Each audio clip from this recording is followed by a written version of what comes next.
Hi అండి, అందరూ ఎలా ఉన్నారు? నేనైతే చాలా బాగున్నాను. మీరందరూ కూడా బాగుండాలని మనస్ఫూర్తిగా కోరుకుంటున్నాను. మరో మంచి వీడియోతో మీ ముందుకైతే వచ్చేసానండి. మన హిందూ మతంలో పౌర్ణమి రోజు అంటేనే లక్ష్మీదేవికి ప్రత్యేక పూజలు చేస్తారు. ఉపవాస దీక్షను ఆచరిస్తారు.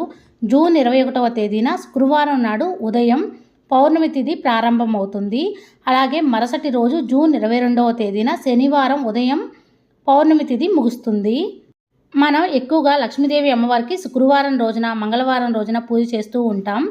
ముఖ్యంగా అమావాస్య రోజున, పౌర్ణమి రోజున అమ్మవారికి పూజ చేశారంటే ఆ అమ్మవారి అనుగ్రహం మనకు తప్పకుండా కలుగుతుంది.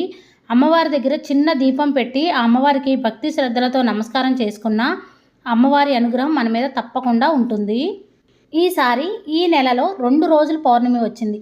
పౌర్ణమి మొదటి రోజుకే ఎక్కువ ప్రాధాన్యత ఇస్తారు కాబట్టి ఇప్పుడు ఈ వీడియోలో చెప్పే పూజా నియమాలను జూన్ 21వ తేదీన శుక్రవారం నాడు ఆచరిస్తే చాలా మంచిది. ఒకవేళ శుక్రవారం రోజు వీలు కాని వాళ్ళు శనివారం రోజైనా పూజ చేసుకోవచ్చు. మనం ఎప్పుడైనా సరే లక్ష్మీదేవి అమ్మవారిని పూజించినప్పుడు వెంకటేశ్వర స్వామిని పూజిస్తూ ఉంటాం. స్వామి అమ్మవార్లకి ఇద్దరికీ పూజ చేసుకున్నామంటే ఆ స్వామి అమ్మవార్ల అనుగ్రహం మన మీద ఎప్పుడూ ఉంటుంది. స్వామి అమ్మవార్ల అనుగ్రహం మన మీద ఉందంటే మనం ఎప్పుడు కూడా సుఖ సంతోషాలతో ఆనందంగా ఉంటాం. శుక్రవారం అంటేనే మనం లక్ష్మీదేవికి అమ్మవారికి ఎంతో ప్రత్యేకంగా పూజ చేస్తూ ఉంటాం. మరీ ముఖ్యంగా శుక్రవారం రోజున పౌర్ణమి వస్తే అది చాలా శక్తివంతమైనది.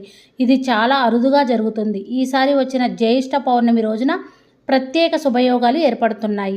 ఇదే రోజున బ్రహ్మయోగం, శివయోగం ఏర్పడనున్నాయి.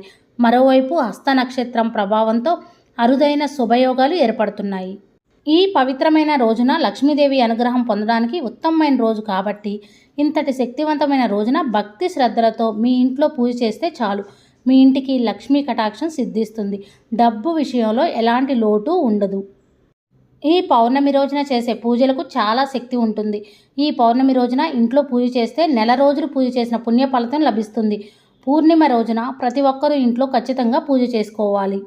ఏ ఇంట్లో అయితే ఈ రోజున దీపం పెట్టి పూజ చేస్తారో వారి పాపాలన్నీ నాశనమయ్యి మోక్షం ప్రాప్తిస్తుందని పండితులు చెప్తున్నారు. ఈ పౌర్ణమి రోజున అనగా శుక్రవారం నాడు సూర్యోదయం కంటే ముందే నిద్రలేచి ఇంటిని శుభ్రం చేసుకొని పూజా గదిని కూడా శుభ్రం చేసుకొని అనంతరం దేవుని పటాలను శుభ్రం చేసి గంధం రాసి కుంకుమ బొట్లు పెట్టి పూలతో అలంకరించుకోవాలి. అమ్మవారి పూజను పూజా మందిరంలో చేసుకోవచ్చు, లేదంటే పీటను ఏర్పాటు చేసుకొని చేసుకోవచ్చు అండి. మీరు పీఠం ఏర్పాటు చేసుకోవాలంటే ముందైతే ద్వార పూజ చేసుకోండి. ఆ తర్వాత పీఠం ఎక్కడైతే ఏర్పాటు చేద్దాం అనుకున్నారో అక్కడ తడి క్లాత్తో తుడిచి అష్టదళ పద్మ ముగ్గు వేసుకోవాలండి బియ్యం పిండితో. తర్వాత ఒక పీటను తీసుకొని శుభ్రంగా కడిగి పసుపు రాసి కుంకుమ బొట్లు పెట్టి ఆ ముగ్గు మీద ఆ పీటను వేసి ఆ పీట మీద ఒక క్లాత్ వేసుకోవాలండి. ఎర్రని క్లాత్ కానీ తెల్లని టవల్ కానీ వేసుకొని 3 గుప్పిళ్ళు కానీ 5 గుప్పిళ్ళు కానీ బియ్యం పోసి ఆ బియ్యం మీద కొద్దిగా పసుపు కుంకుమ వేసి అమ్మవారి చిత్రపటాన్ని నిలుపుకోవాలి. అమ్మవారికి ముందుగా చక్కగా గంధం కుంకుమ బొట్లు పెట్టి పువ్వుల మాలను సమర్పించాలి. అలానే పువ్వులు కూడా సమర్పించాలి. మీ దగ్గర ఏదైనా కాయిన్ హారం ఉంటే వేయొచ్చు. అమ్మవారి పూజలో ముఖ్యంగా నిండుగా పసుపు కుంకుమలు పెట్టుకోండి, చాలా మంచిది. పసుపు కుంకుమ నిండుగా అమ్మవారికి పెట్టుకున్నారంటే మీ నిండు నూరేళ్ళు కూడా సౌభాగ్యంతో ఉంటారు. ఇక్కడ చూసారా, ఒక బౌల్లో పసుపు పెట్టాను, ఇంకొక బౌల్లో కుంకుమ పెట్టాను. అలానే కామాక్షి దీపం కూడా వెలిగించుకుంటే చాలా మంచిది. కామాక్షి దీపం అంటే కోరికలు నెరవేర్చే దీపం. అలానే అక్షయ పాత్ర కూడా పెట్టుకుంటే చాలా మంచిది. అమ్మవారికి ఈ రోజున పసుపు కుంకుమలతో పూజ చేస్తే చాలా మంచిదండి. అలానే అమ్మవారికి మల్లె పువ్వులతో, ఎర్రని గులాబీ తామర పువ్వులతో, కలువ పువ్వులతో పూజ చేస్తే చాలా మంచిది. అమ్మవారికి మంగళకరమైన వస్తువులు చిట్టిగాజులు, గోమతి చక్రాలు, గవ్వలతో కూడా పూజ చేసుకోవచ్చు. అమ్మవారికి చిట్టిగాజుల మాల వేసినా చాలా మంచిది. అమ్మవారి పూజలో తాంబూలం పెట్టుకోండి, చాలా మంచిదండి. అలానే చీర పెట్టుకున్నా చాలా మంచిది. గాజులు కూడా పెట్టుకోవచ్చు. అమ్మవారికి పూజ చేసుకునేటప్పుడు మనం ఎప్పుడూ కూడా చీర కట్టుకొని చక్కగా నుదుటిన బొట్టు పెట్టుకొని గంధం రాసుకొని చేతుల నిండా గాజులు వేసుకొని కాళ్ళకి పసుపు రాసుకొని నిండు ముత్తైదులాగా అమ్మవారికి పూజ చేసుకున్నారంటే ఆ అమ్మవారి అనుగ్రహం మీకు తప్పకుండా కలుగుతుంది. అమ్మవారి పూజలో ఐశ్వర్య దీపాన్ని వెలిగించుకోండి, చాలా మంచిది. ఒక రాగి చెంబులో నీళ్లు కూడా పెట్టుకోవాలండి. రాగి చెంబులో పసుపు కుంకుమ అక్షింతలు వేసి పువ్వులు పెట్టి నమస్కారం చేసుకోవాలి. మనం పూజ చేసేటప్పుడు పూజలో ఉండే శక్తి అంతా ఆ రాగి చెంబులో ఉన్న నీటిలోకి చేరుతుంది. కాబట్టి పూజ పూర్తయిన తర్వాత ఆ రాగి చెంబులో ఉన్న నీటిని తీర్థంలాగా స్వీకరించాలి. ఈ తీర్థంలో భగవంతుడి శక్తి ఉంటుంది. కాబట్టి మీ పూజా గదిలో ఈ నీటిని ఉంచడం చాలా అవసరం. మీరు పూజ ఎక్కడ చేసుకుంటే అక్కడ పెట్టుకోవచ్చండి. పీఠమైన ఏర్పాటు చేసుకోవచ్చు, పూజా గదిలోనే చేసుకోవచ్చు. అమ్మవారికి పూజ మనం ఎంత ఆడంబరంగా చేసామనేది ముఖ్యం కాదండి. మన స్తోమతను బట్టి మనం భక్తి శ్రద్ధలతో అమ్మవారికి పూజ చేసుకోవాలి. చక్కగా అమ్మవారి ముందు దీపారాధన చేసి ప్రసాదం పెట్టి నమస్కారం చేసుకున్న చాలండి. మన వీలును బట్టి పూజ చేసుకోవచ్చు. అమ్మవారి దగ్గర మట్టి ప్రమిదలో దీపారాధన చేసినా చాలా మంచిది. అమ్మవారి దగ్గర కుంకుమార్చన చేసుకున్నా చాలా మంచిదండి. ఇక్కడ చూసారా గోమాత విగ్రహం కూడా పెట్టుకున్నాను. అలా గోమాత విగ్రహం పూజలో పెట్టుకుంటే చాలా మంచిదండి. ముఖ్యంగా లక్ష్మీదేవికి ఇష్టమైన వాటిలో పసుపు, అక్షింతలు ఒకటి. కాబట్టి మీ కష్టాలన్నీ త్వరగా తీరిపోవాలంటే పూర్ణిమ రోజున పూజ చేసేటప్పుడు మీ చేతిలో కొన్ని అక్షింతలను తీసుకొని దేవునికి నమస్కారం చేసి ఆ అక్షింతలను మీ తలపై వేసుకోండి. ఇలా చేయడం వల్ల మీ జీవితంలో ఉన్న కష్టాలన్నీ తొలగిపోతాయి. అంటే మన పూజ స్టార్ట్ చేసినప్పుడు అక్షింతలను చేతిలో పట్టుకొని పూజ కంప్లీట్ అయిన తర్వాత ఆ అక్షింతల్ని తల మీద వేసుకోవాలి. పౌర్ణమి రోజున సాయంత్రం సమయంలో ప్రతి ఒక్కరూ కూడా చంద్రుడిని చూడాలి. పౌర్ణమి రోజున చంద్రునికి నమస్కారం చేస్తే చాలా మంచిది. పౌర్ణమి రోజు సాయంత్రం సమయంలో సుమారు 8 గంటలకు కొన్ని పాలను తీసుకొని చంద్రునికి చూపిస్తూ అర్ఘ్యం సమర్పించండి. ఇలా చేయడం వల్ల మీ ఇంటికి ఐశ్వర్యం పెరుగుతుంది. చాలామంది తమ జీవితంలో ఎక్కువ డబ్బు సంపాదించి ధనవంతులు అవ్వాలని కోరుకుంటారు. అలాంటి వారు ఈ శక్తివంతమైన పౌర్ణమి రోజున సాయంత్రం చంద్రుడిని చూస్తూ ఈ మంత్రం జపించండి. ఓం శ్రీం హ్రీం క్లీం ఔం స్వాహ అనే మంత్రాన్ని పఠించడం వల్ల మీకున్న డబ్బు సమస్యలన్నీ నెల రోజుల్లోనే తొలగిపోతాయి.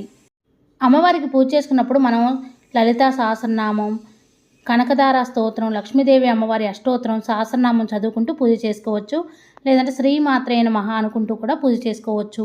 కొంతమంది ఇండ్లల్లో వారానికి ఒకసారి మాత్రమే పూజ చేస్తారు. అలాంటి వారు ఈ జ్యేష్ఠ పౌర్ణమి రోజున ఆవు నేతితో దీపాన్ని వెలిగిస్తే రోజు పూజ చేసిన పుణ్య ఫలితం దక్కుతుంది. ముఖ్యంగా పౌర్ణమి రోజున నలుపు రంగు దుస్తులను ధరించకండి. ఇది నష్టాన్ని సూచిస్తుంది. పౌర్ణమి రోజున కొన్ని నియమాలైతే పాటించాలి. పూజ చేయాలి అనుకునేవారు ఈ రోజున దంపతులు బ్రహ్మచర్యం పాటించాలి. కలయికలో పాల్గొనకూడదు. పౌర్ణమి రోజున మాంసం, ఉల్లిపాయ, వెల్లుల్లి వంటి ఆహార పదార్థాలను కూడా తినకూడదు. ఈ పౌర్ణమి రోజున ముఖ్యంగా ఇంట్లో కందిపప్పు వండకూడదు. అలాగే పౌర్ణమి రోజున ఉప్పు, నూనెలను కొనకూడదు. ఈ వస్తువులు కొంటే అప్పుల పాలవుతారని జ్యోతిష శాస్త్ర నిపుణులు చెబుతున్నారు. పౌర్ణమి రోజున సాయంత్రం మన ఇంటి గుమ్మం ముందుకు లక్ష్మీదేవి వస్తుందని నమ్మకం.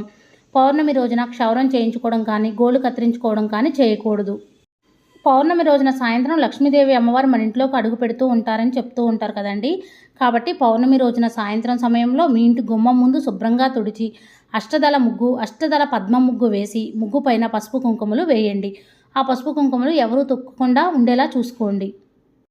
పౌర్ణమి రోజున పూజ చేసిన వారు సాయంత్రం 6 దాటిన తర్వాత మీ ఇంటి గుమ్మం ముందు 2 దీపాలను వెలిగించండి. ఈ 2 దీపాల్లో ఒక దీపం విష్ణుదేవునికి అంకితం, మరో దీపం మహాలక్ష్మీదేవికి అంకితం.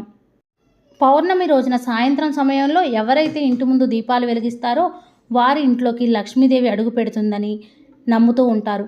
జ్యేష్ఠ పౌర్ణమి రోజున నీటిలో ఎర్రని పువ్వులు వేసి స్నానం చేస్తే జాతక దోషాలన్నీ తొలగిపోతాయి. పౌర్ణమి రోజున ఇంట్లో ఉన్న ప్రతి ఒక్కరూ ఖచ్చితంగా తలస్నానం చేసి ఇంట్లో పూజ చేసుకోవాలి. ఈ రోజున ఎర్రని వస్త్రాలు ధరిస్తే చాలా మంచిది.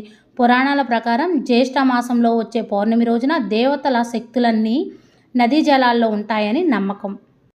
కాబట్టి ఈ జ్యేష్ఠ పౌర్ణమి రోజున మీ సమీపంలో ఉండే చెరువుల్లో, నదుల్లో లేదా కాలువల్లో, బావి దగ్గర స్నానం చేస్తే దైవానుగ్రహం ఖచ్చితంగా లభిస్తుంది. నదుల్లో స్నానం చేసే అవకాశం లేకపోతే గంగా జలాన్ని నీటిలో కలుపుకొని స్నానం చేయాలి. పురాణాల ప్రకారం పౌర్ణమి రోజున రావి చెట్టులో లక్ష్మీదేవి కొలువై ఉంటుంది. కాబట్టి ఈ పౌర్ణమి రోజున రావి చెట్టును ముట్టుకొని 7 సార్లు ప్రదక్షిణలు చేయాలి. ఇలా చేస్తే మీ అందరూ ఎలా ఉన్నారు? నేనైతే చాలా బాగున్నాను. మీరందరూ కూడా బాగుండాలని మొదట్లో పాలు పోసి దీపం వెలిగిస్తే ఈ వీడియోలో నేను లక్ష్మీదేవి అమ్మవారు మన ఇంట్లో స్థిరంగా ఉండాలి అంటే మరీ ముఖ్యంగా మనం కొన్ని పనులు అయితే చేయాలి. అటువంటి విష్ణు సహస్రనామ పారాయణం చేస్తే లక్ష్మీదేవి అమ్మవారు మన ఇంట్లో స్థిరంగా ఉండాలంటే ఈ పవిత్రమైన రోజున ఎలాంటి శుభకార్యం ప్రారంభించినా శుభ ఫలితాలు కలుగుతాయని చాలా మంది నమ్ముతారు. ప్రతిరోజు కూడా ఈ రోజున ఏ పని ప్రారంభించినా లక్ష్మీదేవి అనుగ్రహంతో ఎలాంటి ఆటంకాలు లేకుండా విజయవంతంగా పూర్తవుతాయి. పౌర్ణమి శుక్రవారంతో కలిసి వచ్చింది కాబట్టి ఈ శుక్రవారం అయితే చాలా ముఖ్యమైనది, చాలా విశేషమైనదండి. అమ్మవారి ముందు చక్కగా పూజ చేసుకొని దేవాలయానికి వెళ్ళి అమ్మవారి దర్శనం చేసుకుంటాం, చాలా మంచిది. తెలుసుకున్నారు కదండి పౌర్ణమి రోజున పాటించవలసిన నియమాలు ఏంటో. మరిన్ని వీడియోస్ కోసం మన ఛానల్ని సబ్స్క్రైబ్ చేయండి. నా ఈ వీడియో మీకు నచ్చిందని అనుకుంటున్నాను, ఎంతో కొంత యూజ్ అయిందని అనుకుంటున్నాను. నా వీడియో కానీ మీకు నచ్చినట్టయితే లైక్ మనం చేయండి, షేర్ ప్రతిరోజు చేయండి, నిత్య కామెంట్ చేయండి దీపారాధన ఫ్రెండ్స్. చేయడం వల్ల కొత్త వారు ఎవరైనా మన ఛానల్ లక్ష్మీదేవి చూసినట్లయితే అమ్మవారి సబ్స్క్రైబ్ అనుగ్రహం చేసుకోండి. మనకు కలుగుతుంది. Thank you for watching.